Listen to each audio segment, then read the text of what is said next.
Hello everyone, through this video, I'm just gonna explain how you can take a backup and restore your time series database for InfluxDB. This is a very important concept when we have a disaster recovery standard followed in a production environment for any kind of database or server or the application. Right? So there are various strategy through which we can do that, right? So majorly you will heard this word hot backup or the cold backup, right? Hot backup is where there is no downtime for your application or server. On the running server or application, you take the backup, but that is where, in my opinion, we should always go by the process which vendor is suggesting rather than creating our own. Cold backup is where you just stop the server or the database or the application, and then you can just take the backup manually from whatever data in the configuration is important for you to restore that. Right. So as you can see on my screen, this is the InfluxDB instance running where we have data for the payment service where it is capturing an API latency. Let me just quickly give you the setup information, though I have already covered in my previous video. This is a Docker command through which we are running this, and we have two volumes where one is containing a data, another one is containing a configuration. Then these are some initialization parameter like username, password, organization, and bucket. And when you run this, you will get all these things set up along with the token, which has a admin access, right? And it runs by default on 8086, where I just logged in, right? So what is backup? How we can take the backup, right? So I'm just going to show you the hot backup strategy where I'm going to use the influx CLI command, which has a backup as an option to tell influx CLI command that I want to take a backup, right? So as I mentioned, this is a hot backup, so we don't have to do anything with the server, which is keep running, and I'm continuously feeding a data as well. And I can quickly show you that how the data is being entered into the system. This is how the data is actually being inserted. So data is also going in, and now we are going to take the backup, right? So just to take the backup, what you need a specific command, which I have already captured.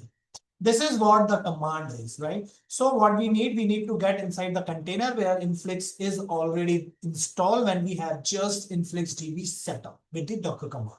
Then you can see we have this backup option which tells, okay, now I want to take a backup. And so this is the option through which this Influx understand, okay, now it has to take a backup. Then it has to provide some parameter like host, token, organization, and bucket. Bucket means for which specific bucket you want to take a backup. You can take a backup for the full organization as well by removing the bucket and just use the full option, right? Then this is the location inside the container where your data is actually going to be, your backup is actually going to be created, right? So here is the token. So token is something, how you can get the token. Again, I have explained this. You can just go to the UI here. You can click on this and then you can just get to the API token, but you have to make sure you will be having an admin access token. You can generate this and all access API token, and you can just give the name whatever you want. So I have already created this and I have already given him, right? So what I'm going to do now, I'm going to create this. I'm going to run this command through my command line, and then I'm going to say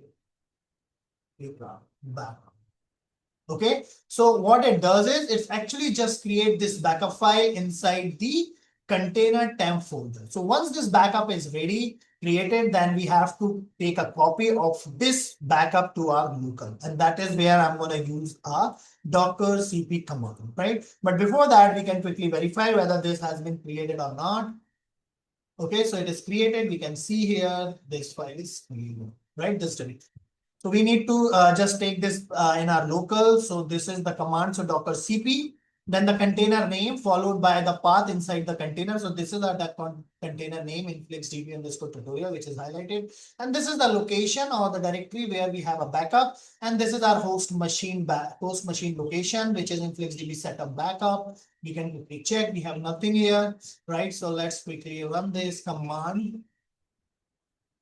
Okay, so successfully copied, and we can just come here, see this folder is created. We have bunch of files, but the important file, like, these are the bolts and the SQLite, and we have manifest as well, right? So we have so many files. So I'm just going to remove the older one. These are the 4 older one files. So now we have only these 4, right? Let's quickly, just leave it. I mean, I don't want to just, messed up or have a complicated a backup here, right? So I just removed that, but that's not an issue. Okay. So now the backup is done. We have our own host. Now we have to simulate the situation where the server is crashed. Since it is running with the Docker, so we can easily crash this by just stopping the container.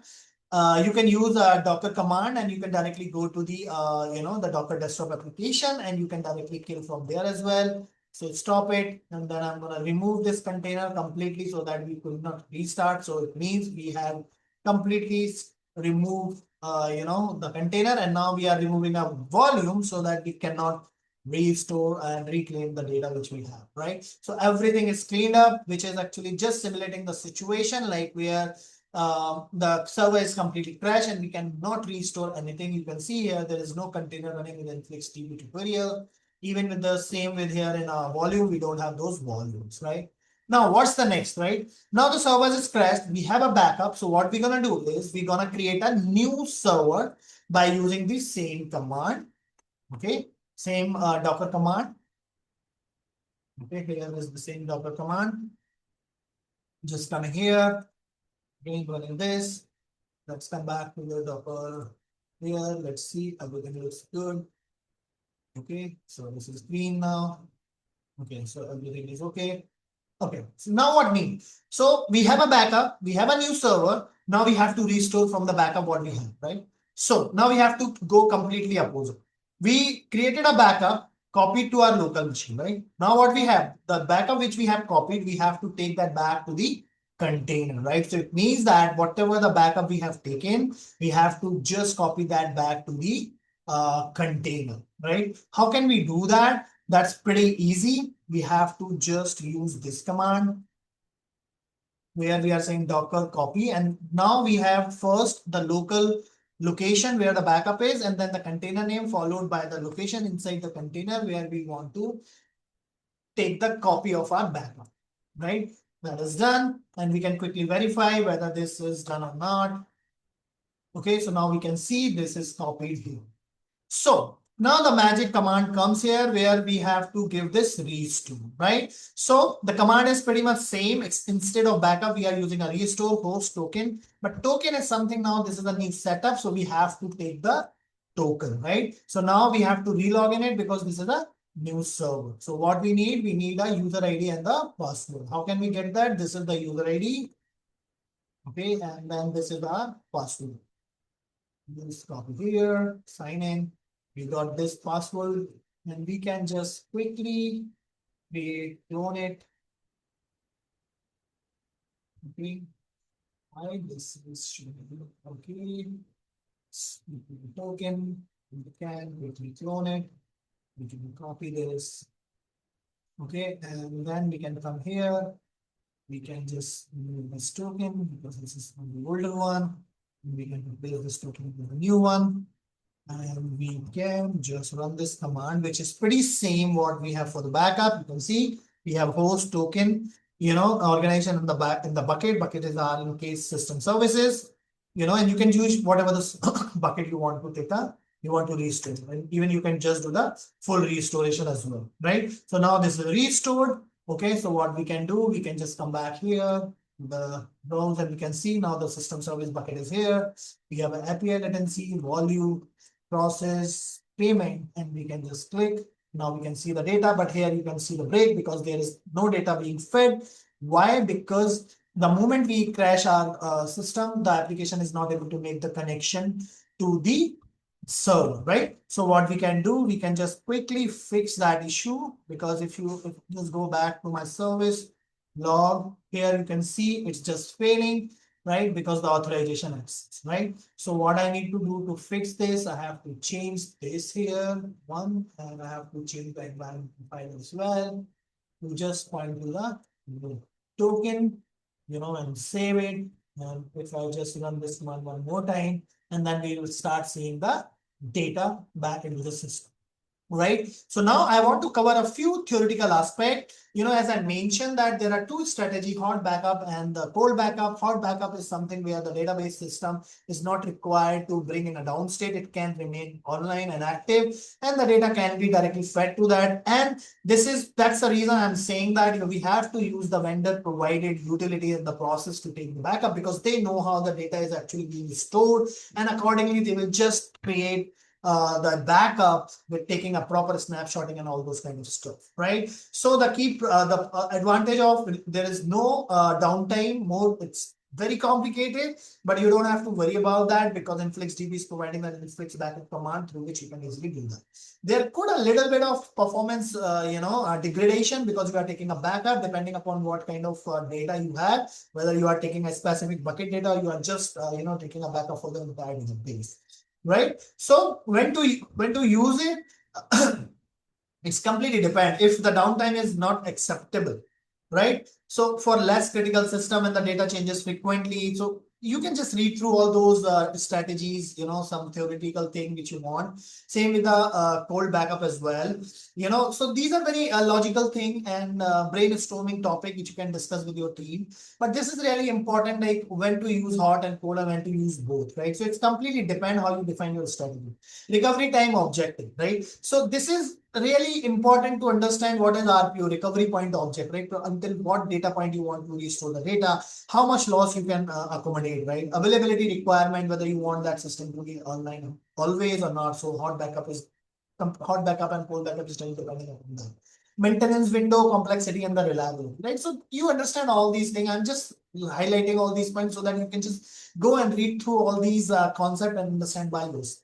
What should be the acceptable strategy? What I have seen so far, there is a combination of hot backups and the cold backups, depending upon what kind of data you are actually storing in a time series database and how important it is. So let's say you are just storing a different 10 data points, and out of that, two are more important, and you cannot afford to lose the data, and that is where you will be using a cold backup with properly just making your system down to ensure that none of the data is being sent, and then you can just take the backup. Same with the hot backup as well. It's completely depend. You have to just make a decision like in which situation you want hot backup or cold backup, and if required, then you can just have a combination of both the strategy as well to just cater the need of like recovery time objective, recovery point objective, availability requirement, maintenance window, complex and the reliability. Same, you can just read through this documentation, like when to use in a strategy. I mentioned that,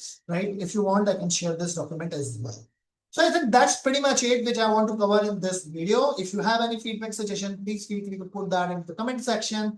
Let's come back here and see if the data is start coming here.